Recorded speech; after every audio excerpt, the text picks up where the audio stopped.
Dakta na gwale, don Allah maganin girman azzakari nake so ka bani a kwana uku da zai yi girma ya zama babba. Wallahi har fargaba nake yayin zuwa ga iyalina. Assalamu alaikum wa rahmatullahi ta'ala ya ayyuhal ikwan.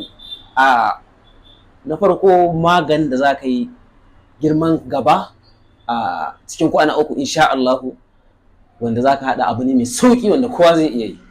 In dai har gabanka misali wani sanyi ne ya janyo ko wata hayaniya ce ta janyo gabanka ya kankance, in Allah da in dai kai wannan haɗin nan in Allah da gabanka zai ƙara tsayi da kauri. Na farko za ka je ka nemo namijin goronka guda uku, sai ka yi blending ɗinsa, sai ka nemo lemon tsami guda ɗaya ka samar yanka rabi ka matsa a ciki, ka zuba ruwa ɗan kaɗan cikin kofi, ka samu ka tace shi. Bayan ya kama minti 30 ka tace ka ɗauka ka sha. Kai kwana uku kana sha insha Allah wannan maganin girman gaba ne cikin kwana uku sadidan. Dan Allah duk wanda ya ga wannan bidiyon